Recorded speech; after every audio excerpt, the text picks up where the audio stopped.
श्लोक दूसरा अध्याय छठा। यम संन्यासमिति प्राहुर्योगं तं विद्धि पांडव। न ह्यसंन्यस्तसंकल्पो योगी भवति कश्चन।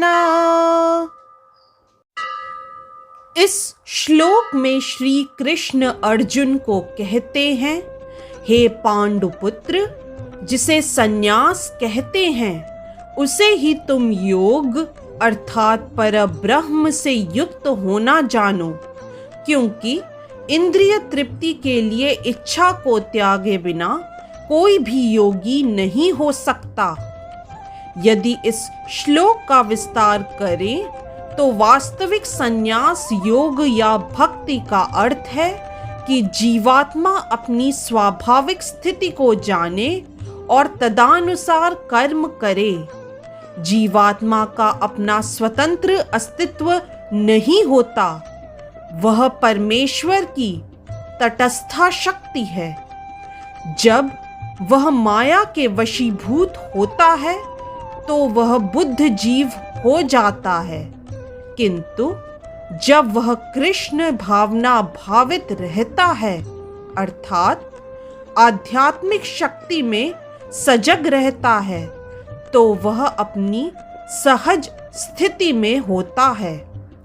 इस प्रकार जब मनुष्य पूर्ण ज्ञान में होता है तो वह समस्त इंद्रिय तृप्ति को त्याग देता है, अर्थात समस्त इंद्रिय तृप्ति के कार्यकलापों का परित्याग कर देता है। इसका अभ्यास योगी करते हैं जो इंद्रियों को भौतिक आसक्ति से रोकते हैं, किंतु कृष्ण भावना भावित व्यक्ति को तो ऐसी किसी भी वस्तु में अपनी इंद्रिय लगाने का अवसर ही नहीं मिलता जो कृष्ण के निमित्त न हो। फलतः कृष्ण भावना भावित व्यक्ति सन्यासी तथा योगी साथ साथ होता है।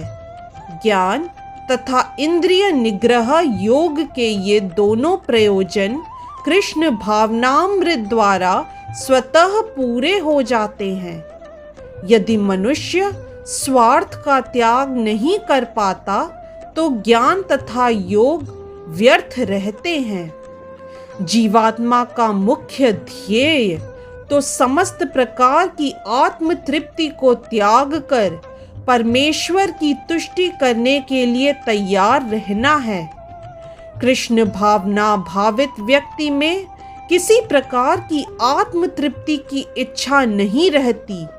वह सदैव परमेश्वर की प्रसन्नता में लगा रहता है। अतः जिसे परमेश्वर के विषय में कुछ भी पता नहीं होता वही स्वार्थ पूर्ति में लगा रहता है, क्योंकि कोई भी निष्क्रिय नहीं रह सकता। कृष्ण भावनामृत का अभ्यास करने से सारे कार्य सुचारू रूप से संपन्न हो जाते हैं। इस तरह से श्लोक दूसरा अध्याय 6 की व्याख्या यही संपन्न होती है। जय श्री कृष्णा।